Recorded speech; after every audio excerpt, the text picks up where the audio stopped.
Eu só tenho a dificuldade, eu posso, né? Como o pastor César um dia mudou de opinião e caiu da graça, né, pastor Carlos? Ele era um grande pré-tribulacionista. Verdade. Até defendia. E foi para o pós, eu tô brincando, viu, pastor César? Nós temos essa liberdade em Cristo. De entender assim. Por quê? Porque as damas, querido pastor Carlos, ela não é a noiva. Elas são ajudantes da noiva, pastor Carlos. Em nenhum momento no texto, e não estou aqui duvidando da citação de Jerônimo, mas jamais, que eu sei que o senhor pesquisou, diz que as damas foi aquela pergunta que eu levantei aqui no começo, olha aqui, se a parábola de fato retratasse a igreja nessas 10 virgens, o senhor não concorda comigo? Que elas teriam que ser descritas como as noivas à espera do noivo? Elas não estão esperando o noivo, pastor César. Elas não estão esperando o noivo. Quem espera o noivo é a noiva.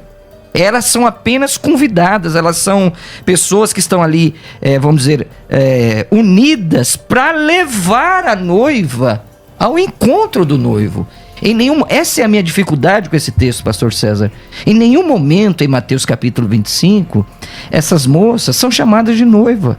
Pelo contrário, elas têm aqui uma simbologia que eu acho que é forçar um pouco o texto da reserva de azeite, porque a reserva do azeite, eu já dou a palavra ao senhor ali, é para iluminar elas, porque na Palestina do primeiro século, as lamparinas não eram usadas para nós, para a gente estar numa mata virgem. Que assim, sim, até dentro dessa sua ideia, que eu concordo, se todas as 10 são noivos, então o cara casa com 10 pessoas. Exatamente, então outra dificuldade. Fica um problema, né? Outra dificuldade. Embora na Bíblia tenha casamentos polígamos, bíblicos e tal, mas não acho que se aplique aqui. Mas existem outras parábolas de Jesus, onde casamentos e bodas são apresentadas. Eu estou me lembrando de pelo menos 2. Onde... Mateus 22, né? Por exemplo. Sim. Onde um rei quis celebrar as bodas do seu filho, não sei o que e tal. E a grande lição ali é quem entra e quem não entra apenas. Então, até porque se você fala assim... Essa questão numérica virgens, não é tão relevante. As 10 virgens são a igreja. Tá, mas então 5... A igreja verdadeira, ela vai para as bodas, mas aqui 5 não entram, entendeu? Então, será que a ideia não é nenhum nem outro, mas a gente entender que a partir da proposta de Jesus, o reino dos céus, esquece todo o resto, pensa no reino dos céus. Quem entra e quem não entra, não é essa a ideia, a proposta? Não é mais simples pensar assim? Não, eu concordo, mas eu penso que há uma lição nesse texto para todos nós, não é?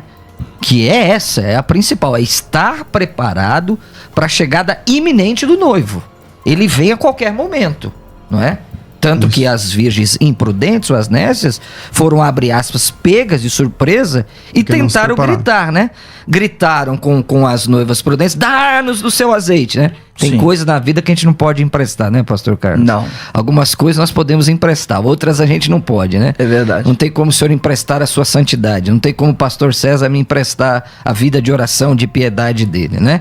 E depois elas gritaram novamente, quando o noivo chegou, abre a porta. Então, gritar e elas compraram azeite, inclusive. Exatamente. Exato. Okay. E eu acho interessante, assim, o texto em si, Mateus 25, ele é muito elucidativo, né? Observe que eram 10 virgens. Sim. Você falou que essas personagens representavam amigas da noiva. Exato. Certo? Mas Jesus usa essas 10 virgens como personagens de santidade. Falam das 10 virgens como pessoas castas. Segundo, dentro dessas 10 virgens, ele faz aqui uma análise das nécias, né? Deixando claro que não bastava somente ser 10 virgens, mas elas precisavam serem prudentes, sábias, tá? Outro detalhe, elas estavam esperando o noivo. E o noivo chegou à meia-noite e alguém gritou, eis o noivo, saí ao seu encontro. O texto está se referindo às 10 virgens. E elas saem ao encontro, elas pegam as suas lâmpadas, que nesse contexto as lâmpadas representam a igreja, porque as lâmpadas é luz, e eu vou lhe mostrar no contexto teológico isso. Jesus falou em Mateus capítulo 5, versículo 13, vós sois a luz do mundo.